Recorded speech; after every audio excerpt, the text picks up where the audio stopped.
arquitectos. Nosotros somos el grupo 4, conformado por Edward Gutiérrez, Gerardo Huanqui, Ivonne Nina Taipe, Evelyn Pineda y Dante Yagua, que vamos a hacer el análisis de sistemas constructivos aplicables a la vivienda social multifamiliar. Inicialmente, nosotros entendemos como sistemas constructivos que han sido creados para dar una opción ágil y eficiente a las personas que han decidido emprender la tarea de construir un determinado tipo de edificación.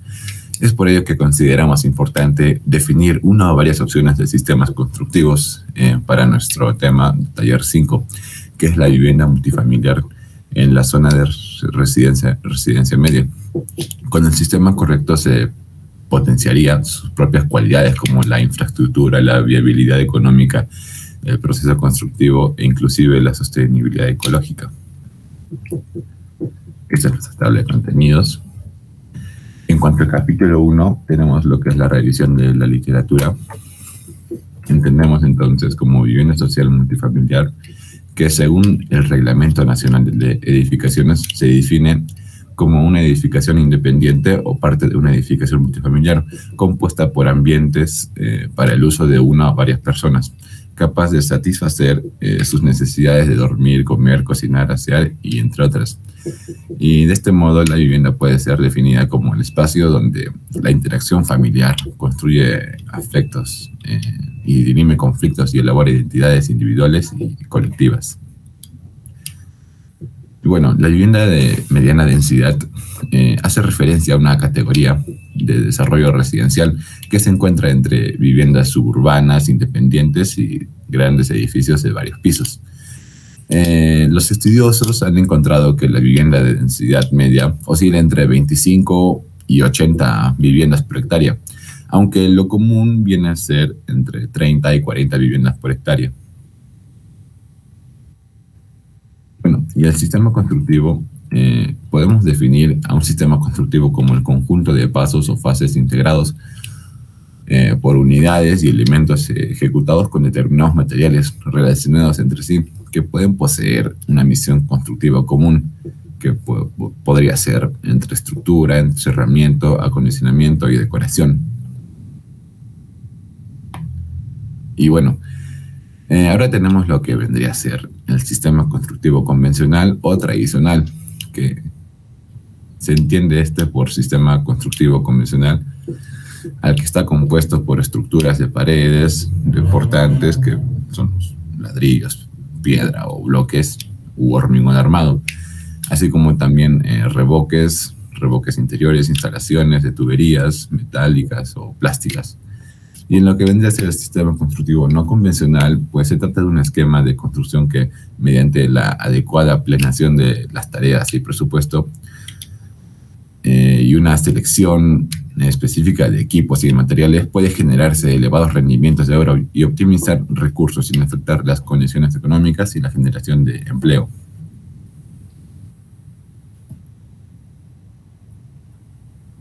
Dentro del marco normativo, pues hemos visto la norma E020, que nos habla de las cargas, sí, donde nos establece, ¿no?, que las edificaciones y todos los elementos deben ser capaces de resistir las cargas que se les solicite de acuerdo a su uso.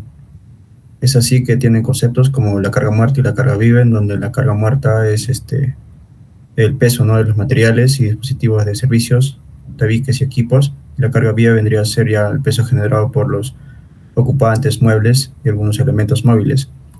En sí ya nos establece, de acuerdo a la norma, que en las viviendas, en cuanto a corredores y escaleras, pues se tiene una carga repartida en kilopascales de 2,0, ¿no?, cada 200.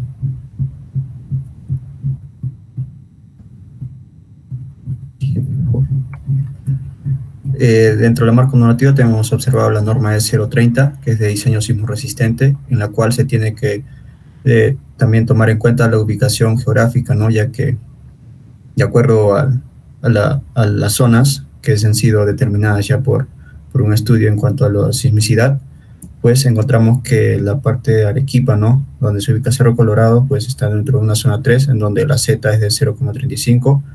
Z vendría a ser el factor de aceleración máxima horizontal en el suelo rígido, pero esta puede ser también aumentada o puede ser sufrir, ¿no?, cambios cada 50 años. Es así que esta también se debe tomar en cuenta para tomar plantear la estructura y análisis constructivo.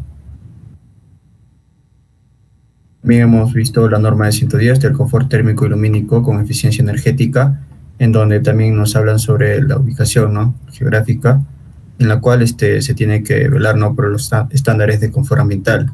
Entonces encontramos que Arequipa está ubicado dentro de un espacio mesoandino, en donde debe cumplir con ciertos parámetros, ¿no?, de transmitancia máxima tanto en muro, techo y piso.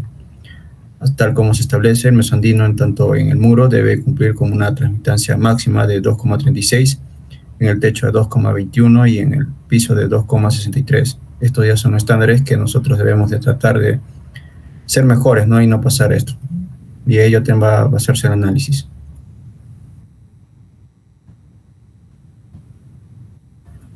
Dentro de las prioridades del sistema constructivo de la vivienda social multifamiliar, pues tenemos los sistemas de calidad, que en sí se enfoca en la búsqueda y de beneficiar, ¿no?, y otorgar mayor seguridad, sostenibilidad y calidad al usuario en cuanto al sistema, que estos funcionen correctamente.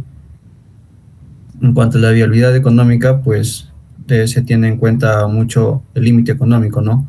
Es por ello que la mayoría de viviendas se tienen que realizar mediante adecuación o inversiones que adecúan el crecimiento de los usuarios. También se debe prevalecer la racionalización del consumo de los recursos y reducir los materiales de construcción y sus residuos.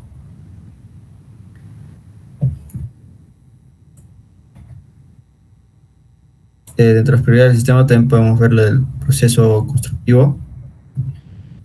Sí vendría a ser esa parte de planificación, ¿no?, en lo cual se debe tener un cronograma planificado para poder tener los tiempos de límite, ¿no?, y llegar a tener una viabilidad económica en cuanto al exceso de tiempo, y también para poder tener ya tiempos enmarcados para la obtención de materiales, equipo y consideraciones respectivas. En cuanto a sostenibilidad ecológica, pues tiene que ver bastante con la conservación de los recursos naturales y también con la política de utilización racional de los recursos. Tiene que ver bastante con los materiales y con el uso de la energía y agua al momento de la construcción.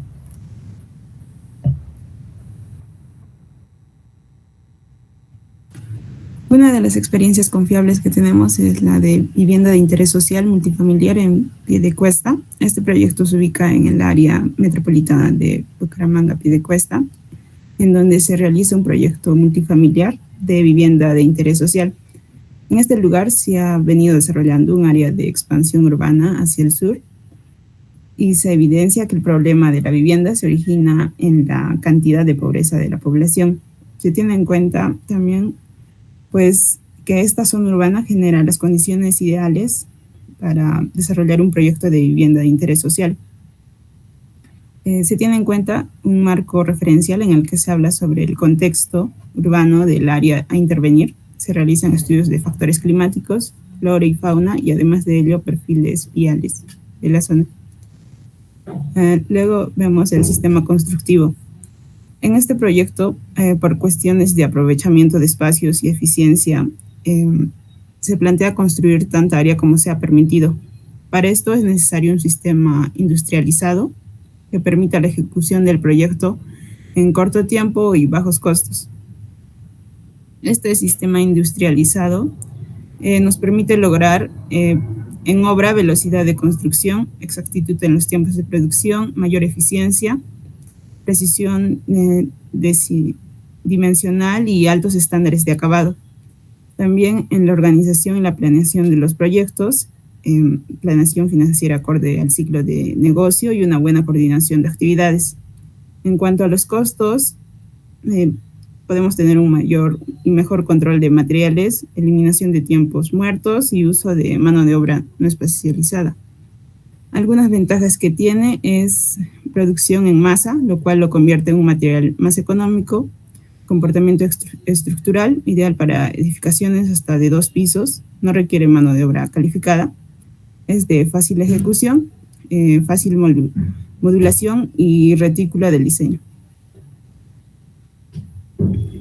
Se puede apreciar que en este proyecto se tiene un manejo de las fachadas, a modo que algunos sobresalen y otras profundizan, de manera también que se va creando terrazas.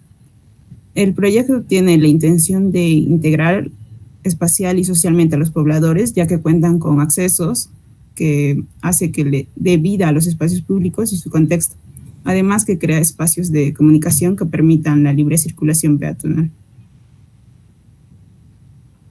Siguiente. Ahora para la metodología, siguiente. Hemos visto, en primer lugar, una primera fuente que hablaba acerca de parámetros que son evaluados en sistemas constructivos de viviendas, pero en viviendas comunes. Estos vendrían a ser, en primer lugar, habla de las cualidades del sistema, que sean sismoresistentes, evalúa la durabilidad, la inercia térmica, el aislamiento también, por ende, y la versatilidad, que es la capacidad del sistema de adaptarse a las necesidades de las personas. En segundo lugar, habla del proceso de construcción. Esto es importante porque también evalúa el tiempo y sobre todo en la forma en la que se construye el sistema. Por ejemplo, habla del nivel de prefabricación, si es que algunos elementos van a ser fabricados en un taller o si es ahí mismo. La facilidad de manipulación, si es que necesita alguna maquinaria necesaria o solo la mano de obra. El nivel de especialización de la mano de obra, por ende, y el desmontaje. Y también hablaba acerca de la sostenibilidad ecológica, que es importante porque también nosotros velamos por este aspecto a nivel de sistemas constructivos. Por ejemplo, hablamos de huella de carbono, de la energía consumida en la producción, si es reciclable, los materiales, el empleo de materias primas de la zona y el ciclo de vida útil de también los materiales. Siguiente. Como el anterior ejemplo, el anterior estudio hablaba de viviendas comunes, nosotros también hemos tenido que añadir otros criterios porque que se complementen a este estudio para poder analizar lo que es vivienda social multifamiliar. En primer lugar hablamos de construcción vertical, es decir, la capacidad del sistema que tiene para resistir un determinado número de pisos, porque no todos están limitados a ser como 10 o 20 o capa 5. A eso se refiere con construcción vertical. La eficiencia más referida a lo que es el costo promedio de construcción por metro cuadrado techado. La eficacia, si es que habla también del tiempo promedio, este es un factor importante a la hora de hablar de economía. Y el mercado, si es que las personas aceptan también los ingenieros, ¿no? Aceptan este sistema constructivo nuevo o capaz el tradicional, si es bien aceptado o no. Siguiente. Y estos vendrían a ser los criterios que nosotros, juntando ambas investigaciones, hemos determinado. En primer lugar, lo que son cualidades del sistema. Están ordenados de mayor a menor. Las cualidades del sistema con sismoresistencia, durabilidad, inercia térmica, aislamiento, versatilidad y construcción vertical. En segundo puesto está la viabilidad económica, que es referido a la eficiencia, la eficacia y el mercado. Luego está el proceso constructivo, que determina el nivel de fabricación, facilidad de manipulación, nivel de especialización de mano de obra. Y por último, la sostenibilidad ecológica en cuanto a huella de carbono, energía de producción, reciclabilidad y materias primas. Y ciclo de vida útil. Siguiente. Bueno, pasando con los métodos de evaluación de los parámetros. Bueno, hemos aplicado la evaluación por puntajes porque es la que encontramos en la revisión bibliográfica, en la que se le asigna un puntaje del 1 al 5 evaluando su cumplimiento. Bueno, partiendo de las cualidades del sistema, empezando con la sismoresistencia, para poder evaluarla se toman en cuenta aspectos como es el atado de los sistemas, ya sea en una o dos direcciones, su mayor continuidad, su estructura, el empleo de materiales adecuados según el sistema, el refuerzo de los materiales frágiles y también que debe estar de acuerdo al cumplimiento de la norma E030. En cuanto a la durabilidad, para su evaluación se toma en cuenta la materialidad, ya que están los que son los materiales vegetales, los materiales metálicos y los materiales como el hormigón, piedra o ladrillo, evaluando su resistencia. En cuanto a inercia térmica, para evaluar la inercia térmica se tiene en cuenta lo que es su resistencia, su espesor y su conductividad térmica. En cuanto al aislamiento, pues se evalúa a través de el cálculo de su transmitancia térmica, sea alta, media o baja. Y bueno, ahí también tendríamos la versatilidad que se evalúa considerando los aspectos de su cambio de medidas y la utilización de los distintos materiales. Bueno, en cuanto a los procesos constructivos, empezando con el nivel de prefabricación, pues básicamente evalúa la fabricación en taller y la necesidad o no de maquinaria en la construcción. Pasando con la facilidad de manipulación, pues en esta toma en cuenta lo que es la manipulación de acuerdo a la cantidad de operarios y a la necesidad de maquinaria específica. Y en nivel de especialización de mano de obra, pues evalúa el conocimiento de técnicas locales o específicas. Siguiente, por favor. En cuanto a la sostenibilidad ecológica, empezando con la huella de carbono, se evalúa la energía utilizada para la producción de los materiales y las emisiones de dióxido de carbono. En la energía de producción, pues se evalúa la energía de producción que se va a tener en cuenta, ya sea para la extracción o para la transformación de la materia prima. En la reciclabilidad, pues básicamente se enfoca en lo que es su capacidad de reutilización. En cuanto a materias primas locales, pues habla más que todo de la empleabilidad de los materiales locales, su extracción y el procesamiento que deben tener. Y el ciclo de vida útil, pues se enfoca en el tiempo que va a durar un material o el sistema en servicio, sin necesidad de sustituir sus elementos. Siguiente, por favor. Bueno, aquí tenemos la matriz de evaluación que toma en cuenta los criterios de evaluación a los que se les asigna un peso y para la evaluación se realiza una comparación de los 3 sistemas dándoles una calificación del 1 al 5. Siguiente, por favor. En cuanto al capítulo 3, vemos el análisis de los sistemas constructivos. El siguiente, como primer sistema, tenemos el sistema constructivo de albañilería confinada. Este es un sistema de construcción en el que se utiliza piezas de ladrillo rojo de arcilla horneada. En algunos casos también suele utilizarse bloques de cemento, de manera que los 4 lados de los muros queden recubiertos por elementos de concreto armado. En este tipo de sistema existen 2 tipos de muros, los cuales son muro portante. Este tipo de muro recepciona el peso de la estructura y la transmite al sobrecimiento. Luego tenemos el muro no portante, y este tipo de muro solo actúa como cerramientos y divisiones, por lo tanto no recibe ningún peso vertical. Siguiente. Pues a continuación se describen los distintos parámetros con su correspondiente valoración en cuanto al sistema de albañilería confinada. Primero tenemos las cualidades. Sismo resistente, tiene una capacidad alta. En durabilidad también se presencia alta. En inercia térmica se ve que es medio alta. En aislamiento presenta un aislamiento bueno. En versatilidad es media alta, y en construcción vertical también se ve que se puede desarrollar máximo 5 pisos. En cuanto a viabilidad económica, se tiene que la eficiencia es en promedio el 23,3% más costoso en comparación al sistema de ductibilidad limitada. En eficacia, en este sistema se utiliza mayor tiempo de construcción, y en el mercado se ve que tiene mayor aceptación, ya que es un sistema más conocido. En cuanto al proceso constructivo, en el nivel de fabricación, el sistema se realiza a pie de obra con necesidades de algunas maquinarias. En la facilidad de manipulación es de complejidad mayor, y la manipulación se requiere maquinaria. En nivel de especialización, mano de obra, también se requiere la mano de obra especializada. Y en cuanto a sostenibilidad ecológica, la huella de carbono se ve que hasta un 30% es mayor en comparación al sistema de ductibilidad limitada. En cuanto a la energía de producción, es consumida de las materias primas principales, los cuales son del ladrillo. Es de 2.405 megajoules por tonelada. En cemento es de 3.600 megajoules por tonelada, y en arena es de 150 megajoules por tonelada. En cuanto a la reciclabilidad, también se evidencia que cuenta reciclabilidad de concreto simple, ladrillo y madera. Las materias primas que se pueden acceder fácilmente son los ladrillos, cemento, arena, y el ciclo de vida útil de este sistema es más de 100 años. Siguiente.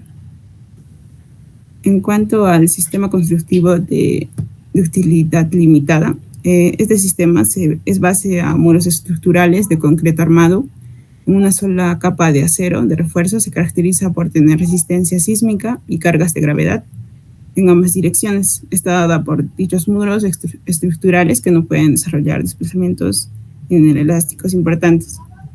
Y en cuanto a su proceso constructivo, suele tener un tiempo de ejecución mucho más rápido y menor que el sistema tradicional, debido a la baja incidencia de la mano de obra. También se puede considerar que este sistema es industrializado. Y otro punto a considerar es que no presenta vigas y columnas, lo cual tiene sus ventajas desde el punto de vista económico. También tiene menor costo y plazo y tiempo de ejecución. Siguiente. A continuación también vemos los distintos parámetros con sus correspondientes. En cuanto al sistema de ductibilidad limitada. En cualidades tenemos sismoresistencia, que es alta. En durabilidad también vemos que es alta. En inercia térmica es mediana. En aislamiento es aislamiento medio. En versatilidad presenta versatilidad media alta. Y en construcción vertical se puede realizar una construcción hasta máximo de 6 pisos. En cuanto a viabilidad económica, la eficiencia es el 23,3% más económico en comparación al sistema de albañilería confinada. En eficacia, demora menos tiempo de construcción y en mercado también tiene una aceptación buena. En proceso constructivo, el nivel de fabricación es a pie de obra con necesidades de maquinarias. La facilidad de manipulación es de complejidad menor y requiere de personal capacitado. El nivel de especialización de mano de obra es con entrenamiento previo. En sostenibilidad ecológica, la huella de carbono es hasta un 30% menor que los otros. Y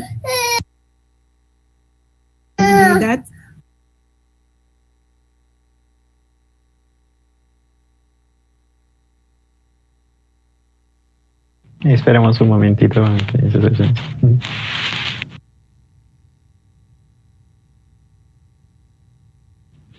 Bueno, ya. A ver, entonces hablando de sistemas constructivos de paneles EVG 3D, este es un nuevo tipo de sistema constructivo que es catalogado como sistema no tradicional. Utiliza paneles EVG 3D prefabricados a escala industrial y estos paneles son básicamente poliestireno expandido, es decir, plástico de 40 a 100 milímetros de espesor. Y esta va entre 2 mallas metálicas que luego son cubiertas con concreto. Esto, básicamente el concreto también puede llegar a ser de 40 o 60 milímetros de espesor. Y en el Perú este sistema convencional pues ha sido utilizado también en otras partes del mundo. Y las edificaciones que se pueden llegar a estas son con 5 pisos. Siguiente. En cuanto a las cualidades, en primer lugar hablamos de la sismoresistencia, que básicamente es una capacidad de sismoresistencia alta. La durabilidad de los materiales también es alta. La inercia térmica es alta, por ende el aislamiento dentro de las viviendas es alto. La versatilidad está en un nivel bajo porque a nivel de planta sí se puede jugar, ¿no?, con los tabiques y con estos paneles. Sin embargo, en nivel de alzado presenta problemas con los vanos y los techos porque son a dobles aguas. La construcción vertical, como mencioné, era limitada a 5 pisos. En cuanto a viabilidad económica, vemos que tiene un costo de 1.166 en una vivienda por medio de 30 metros cuadrados se utilizó, y por ende es menor al tradicional, al sistema de construcción tradicional. La eficacia también incluye un menor tiempo que el tradicional por estos paneles que son prefabricados, y en el mercado tiene una mediana aceptación porque, como mencioné, ya estaban unos cuantos ejemplos en el mundo y en el Perú. En el proceso constructivo también hablamos de que el nivel de fabricación es un nivel medio. La facilidad de manipulación de estos materiales también es sencillo de manipular, y el nivel de especialización de obra, necesita mano de obra especializada y también ingenieros que sepan del sistema anteriormente, así que es medio. Y por último, hablando de sostenibilidad ecológica, vemos que la huella de carbono es baja. La energía de producción es menor al tradicional, y en cuanto a reciclabilidad, se puede reutilizar los sobrantes de poliestireno que se haya cortado. Sin embargo, solo es hasta allí, así que es un medio. Las materias primas locales son en cuanto a cemento, la arena y el poliestireno. Y bueno, para el poliestireno es muy difícil encontrar que sea local, así que ahí hay un problema. Y por último, el ciclo de vida útil es alto porque el poliestireno puede durar hasta 500 años de vida para que se degrade. Siguiente.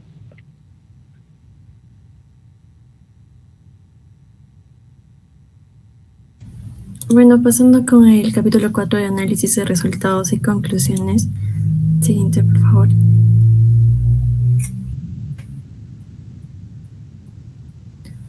Bueno, de acuerdo a la evaluación que realizamos gracias a los criterios que podemos recabar de nuestra revisión de literatura, pues pudimos obtener como resultado que el sistema número 2 presenta una mejor valoración en cuanto al total, y porque toma en cuenta sus cualidades de sistema, su viabilidad económica, el proceso de constructivo y la sostenibilidad ecológica.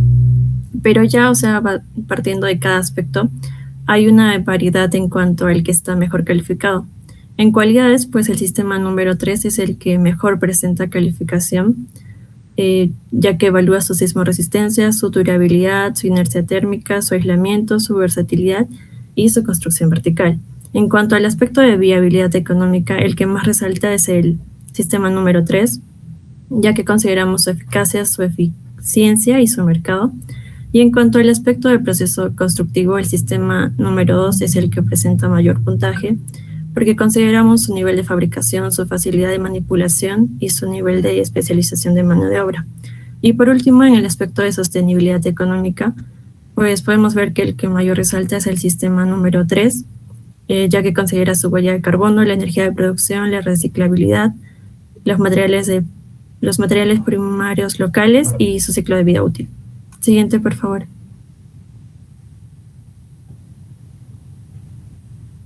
Bueno, pasando con las conclusiones, pues es importante determinar el sistema constructivo que sea mejor para la edificación que se va a realizar, ya que este es un conjunto de elementos y unidades que forman una organización funcional con el objetivo de dar una mejor estructura, mejores herramientas, mejor acondicionamiento y también en el aspecto decorativo. Es decir, que deben brindar seguridad, habitabilidad y calidad espacial. En cuanto a los sistemas constructivos de albañilería confinada y el de muros de ductibilidad limitada, pues concluimos que ambos presentan características estructurales ante la amenaza sísmica, ya que cumplen con los requisitos de la norma de diseño sismo resistente del Perú. En cuanto al confort térmico y el confort acústico, pues depende del sistema constructivo. En el confort térmico podemos concluir que el sistema de albañilería confinada tiene mejores cualidades para lograr un confort térmico. Pero para el confort acústico, pues el sistema de ductibilidad limitada presenta mayores aislamientos acústicos. Siguiente, por favor.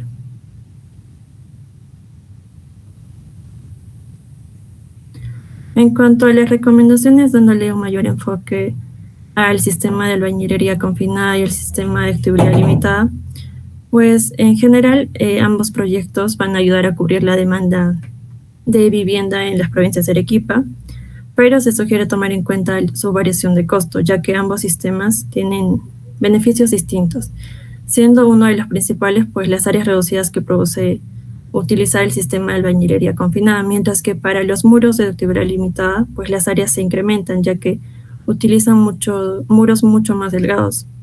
En el aspecto económico, si se quiere ahorrar costos, es recomendable el muros de ductibilidad limitada, ya que nos ayuda a ahorrar hasta un 23%. Pero esto es más aplicable en proyectos que se desarrollan a gran escala.